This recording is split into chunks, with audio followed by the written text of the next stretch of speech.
संस्थापकाय च धर्मस्य सर्वधर्मस्वरूपिणे अवतारवरिष्ठाय रामकृष्णाय ते नमः। परात्मानमेकं जगद्बीजमाद्यं निरीहं निराकारमोङ्कारवेद्यं यतो जायते पाल्यते येन विश्वं तमीशं भजे लीयते यत्र विश्वं। हरि ओम तत्सत्। हरि ओम तत्सत्। हरि ओम तत्सत्। My humble pranams to revered Swami Nikhileshwarananda Ji Maharaj. My pranams to revered Swami Bodhamayananda Ji Maharaj. My pranams to all the revered Swamis assembled here, seated here in the audience. And my namaskars to Dr. Sudha Sheshayan and Srimati Harini Varma, and my namaskars to all of you, dear devotees and students. Just now, we heard two very beautiful talks delivered by Dr. Sudha Sheshayan and Harini Varma ji. And both the talks were very inspiring. In fact, after listening to Dr. Sheshayan, I was just wondering what more is left for us to talk about, because she has already touched upon the main point. But anyway, in the Shastras, it is stated that repetition is not a defect. The same ideas have to be repeated on the spiritual path. And the intention behind this repeated mentioning of the same truth or certain qualities and virtues which we have to develop in spiritual life, the intention behind that is to make these virtues go deep inside the human system so that our lives become transformed. So, in a way, the Shastras, this great principle is saving me also, because I am going to just repeat many of those points which Dr. Sheshayan has presented before all of us. To start with, when I first read Shashi Maharaj's life, of course his life is like a torch, it's a beacon. But one thing which struck a direct chord in my heart was one teaching which you will find in his teaching sections of Shashi Maharaj. In the Apostles of Sri Ramakrishna, after Shashi Maharaj's life has been given, towards the end you will see, after every apostle's life is discussed, towards the end you will find teachings of that particular personality. So in Shashi Maharaj's one teaching, it is simply beautiful. What did Shashi Maharaj say? Shashi Maharaj says, actually we don't have faith in the presence of God. Mind his words, very important. Shashi Maharaj is saying that actually most of us don't have faith in God. Why do I say that? He says like that. The language is like that. Why do I say like that? He says, if anyone has got faith in the presence of God, then fears and anxieties can never come into the human mind. The very fact that we are constantly troubled by fears and anxieties in our life it shows that we actually don't have faith in the presence of the divine. This teaching has got something to do with his own life and character.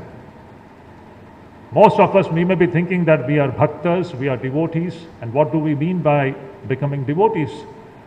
We believe. It's a faith. It's a direct shraddha that the divine is present. And if we really have this faith that divine is always present with us, it is throbbing in our hearts, in that case, to talk about fears and anxieties in our life is a matter of contradiction. Such a beautiful observation which comes from Shashi Maharaj, which has remained with me throughout my monastic life. If a person really believes in the presence of the divine, that person cannot be tormented by the problems of fears and anxieties. How true it is. Shashi Maharaj lived that kind of a life. In the Shastras, Shvetashvatara Upanishad, a very important verse comes there towards the end of the Upanishad, where the Rishi says, Yasya deve parabhakti yatha deve tatha guru tasyete kathitha hyartha prakashante mahatmanah prakashante mahatmanah. Twice prakashante mahatmanah is mentioned towards the end of that.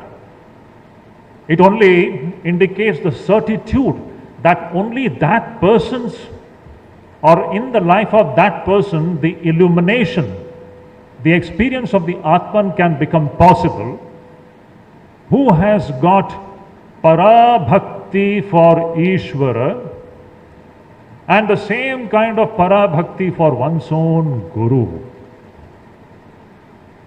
Now, Shashi Maharaj was the very personification of this Guru Bhakti. We already know this point has been touched upon. What else actually Shashi Maharaj demonstrates in his life? And this is the one reason, a very interesting incident which takes place, which is connected to this 100%, or you may say even more than that, something which is not quantifiable. That kind of a Guru Bhakti which we find in Shashi Maharaj's life. Owing to this great virtue in Shashi Maharaj's personality and character, Naren, who has not become Swami Vivekananda then, after the passing away of Sri Ramakrishna, when it was time for them to take the monastic vows, at that time, Naren wanted to take the name Ramakrishnananda for himself. But he gave up this claim and he felt that it is Shashi Maharaj who is actually more eligible to receive this great name. Because Naren had seen the kind of maddening Guru Bhakti which we find in Shashi Maharaj's life. Now when we talk about Guru Bhakti, now before I go to that point of Guru Bhakti, let me just state one more thing. We all know Swami Vivekananda came back from the West, from America, and he first came to Madras, his famous, the great 5 lectures, the burning words coming from the mouth of the modern prophet, which had awakened this great land, the sleeping land. All those things had happened in this memorable city of Madras of that time. My plan of campaign, the future of India, all these wonderful lectures which Swami Vivekananda had given here. And then when Swami Vivekananda was leaving the city, the devotees of Madras, they requested, they didn't want this work to just come to an end there. They wanted something solid to be established. And with that earnest desire, they requested Swami Vivekananda that Swamiji, please, you have to send somebody here who will continue this work which you have started, the work of spreading the message of Vedanta and the message of Sri Ramakrishna. And at that time, Swami Vivekananda had stated, yes, I will send you a person who will be more orthodox than the most orthodox men of southern part of India, and who will be unsurpassed and unique in his worship and meditation on God. And by the next ship, we find Shashi Maharaj landing in the southern part of India, and rest is history. Now, why did Swami Vivekananda choose Shashi Maharaj for this work of South India? Shashi Maharaj embodied within himself certain very orthodox traits and characteristics, which is usually not seen in everybody. Orthodoxy is a quality actually, and it comes maybe from Purva Sanskaras. Everybody cannot be endowed with these very staunch, strong orthodox virtues and qualities. Shashi Maharaj had these wonderful qualities, and that's why he was chosen by Swami Vivekananda to go to the citadel of orthodoxy in India. The southern part of India is that headquarters of orthodoxy for the last several millenniums. This is that part of India where, actually speaking, the great Vedic culture is even today kept alive by the people here. This is a great credit going to the people of southern part of India. So anyhow, Shashi Maharaj and his unique Guru Bhakti. And we talk about Shashi Maharaj's Guru Bhakti, something which is very difficult. It may sound to be like stories, sometimes difficult to even believe. Can a human being be like this? But these stories and legends were a fact and reality. Shashi Maharaj, during Sri Ramakrishna's lifetime, he used to serve Sri Ramakrishna with all his heart and soul. We know that what happened in Kashipur when Sri Ramakrishna was alive. And interestingly, even after the passing away of Sri Ramakrishna, Shashi Maharaj's service to Sri Ramakrishna continued in the same fashion as if Sri Ramakrishna was alive. This is something amazing, unbelievable. Keeping a photograph in front, but not looking at the photograph as photograph, but as a living human being. How many of us can do that? Now, we all devotees, we all have the tendency that we pray to the divine to gift us, to bless us with this great quality of experiencing the presence of the divine. This is the every devotee's heartfelt, earnest wish. Any sincere devotee will have this aspiration that I should be experiencing the living presence of the divine. It's understood. It is understandable. But for Shashi Maharaj, there was no need for him to pray, because for him that was actually the fact of his experience. He was literally experiencing the presence of Sri Ramakrishna in his life, even after the passing away of Sri Ramakrishna. And if somebody is experiencing the divine, the real, breathing, pulsating presence of the divine in a certain form, what will be the consequence of that? The consequence of that in that person's life is going to be only one. That will take the form of uninterrupted seva and service of that deity. Now, this also we find in Bhagavatam and the scriptures. Those who have read Bhagavatam, they will see. You can see that specially expressed in the lives of gopis and even Yashoda. For a sincere devotee, these bhaktas, for them the practices like japam, closing the eyes, and meditation, these things they consider to be gauna and secondary. It's very interesting. So what is the mukhya sadhana for such devotees? The param mukhya sadhana of such devotees is the uninterrupted seva and service of the living deity, the living presence of the deity.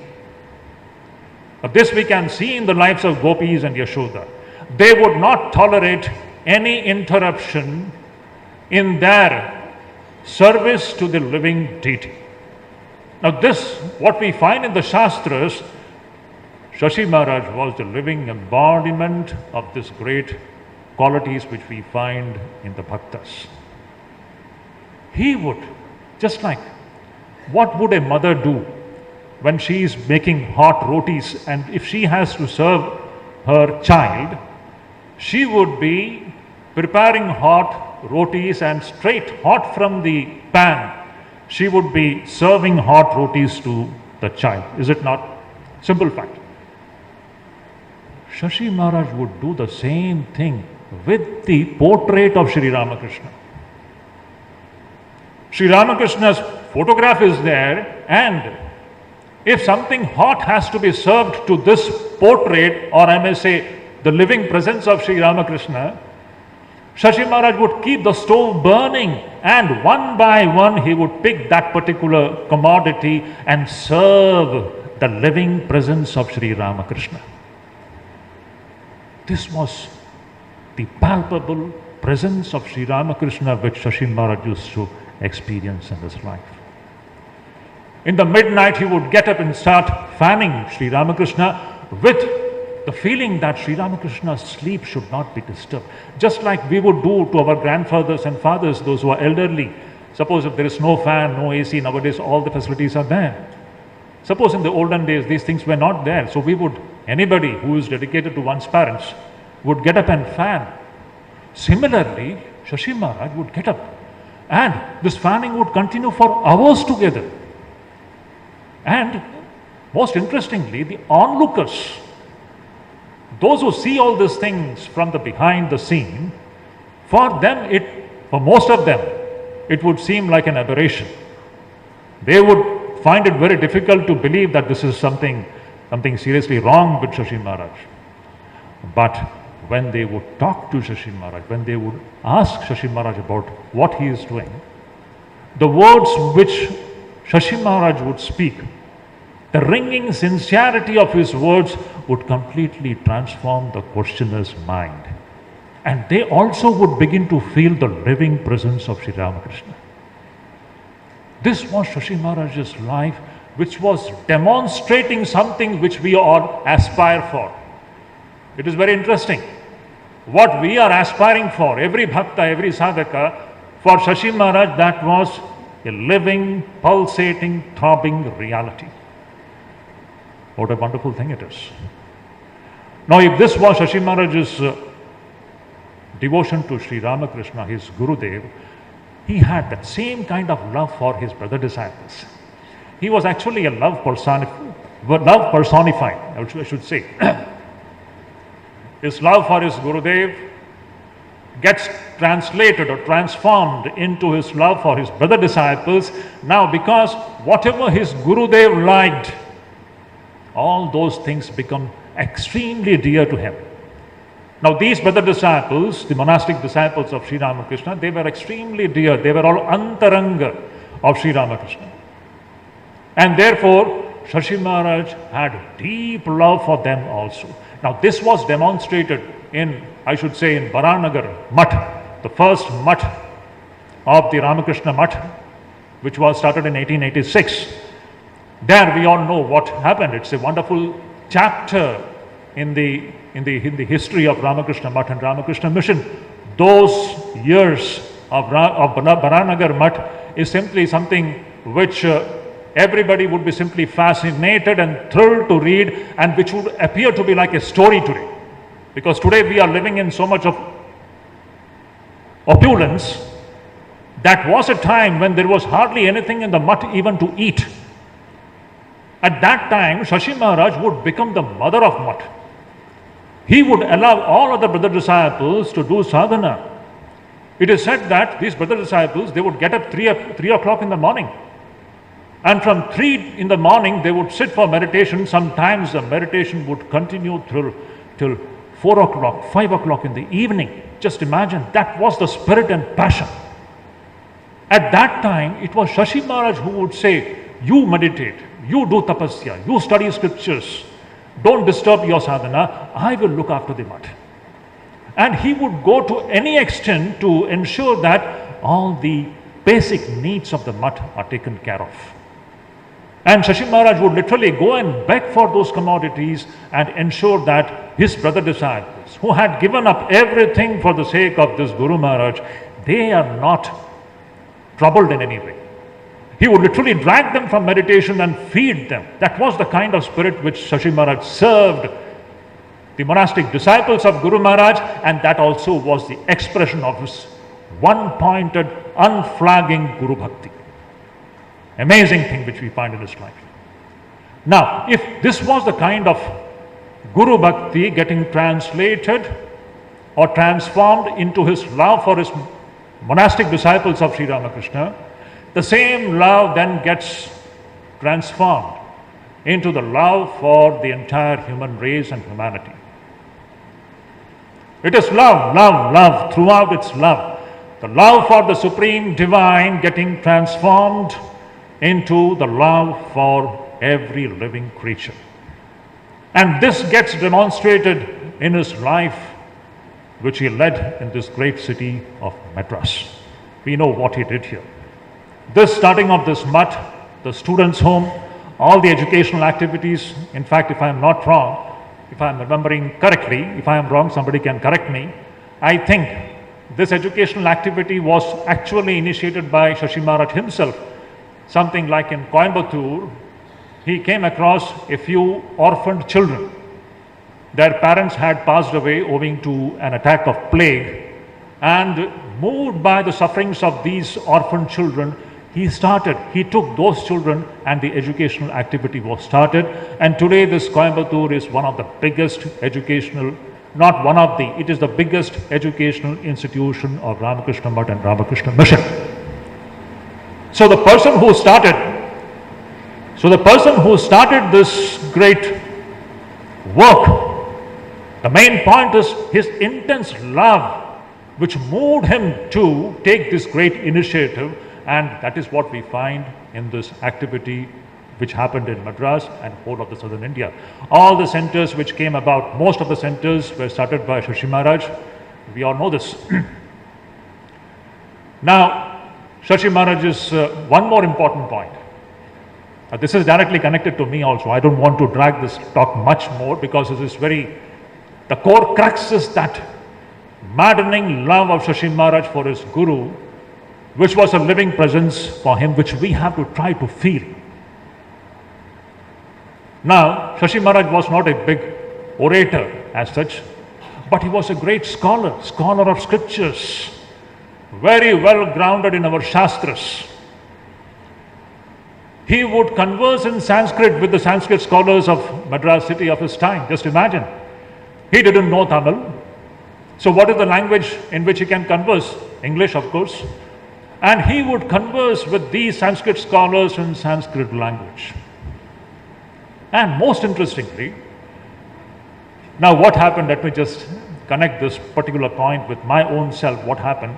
Now 2 days back, I traveled all the way from Mayavati in the Himalayas to the southernmost state of India, Tamil Nadu. It is almost traveling 3,000 kilometers from the Himalayas to Tamil Nadu. So when our dear Dharmishtanandaji, Sridhar Maharaj, he invited me for this program, I was just wondering in my mind, traveling 3,000 kilometers just for a 20-minute talk? This thought came into my mind when you first spoke to me. Literally, I was wondering, traveling 3,000 kilometers to give just 20 minutes talk? At that time, I was reminded about Shashi Maharaj. Shashi Maharaj used to go long distance in this Madras to give talks and lectures. And many of the times it used to be such that he goes to the auditorium and he finds there is not a single soul there to listen to his talk. And what would Shashi Maharaj do? He would not come back. He would sit there. He would deliver his talk. Sometimes he would not deliver his talk, but he would sit there for 1 hour in meditation and he would come back. What an eye-opener is this great life of Shashi Maharaj. For him, it was a vow. It was a vow. It was an order given by his leader, Swami Vivekananda, and that was the ultimate command. His life was given to fulfilling the orders given by his great leader, Swami Vivekananda. So before I just conclude my talk, once again let me just go back to the same point with which I started. If we really have the faith in the divine presence in our life, let us not forget this point, that we cannot be tormented by fears and anxiety in our life. That is a contradiction. And that is the great quality which we find demonstrated in Shashi Maharaj's life. And one more point, a beautiful teaching which comes in Shashi Maharaj's teaching is, he says, if a pen were conscious, the pen may think that it has written so many pages and so many books, but actually it was held by somebody else, and that pen was just an instrument. Shashi Maharaj used to say that he is like that. Whatever he did, he was being moved by a higher force. And this is another great lesson which all of us have to remember. We may be thinking that I did this, I did that, and all kinds of sankalpas which go in our mind. We should understand that we are mere puppets in the hands of a higher power which actually moves us. So I pray to the divine that let all of us too have that kind of a spirit of surrender and try to understand there is a higher power which is actually holding each one of us and making us move in this life. Thank you so much.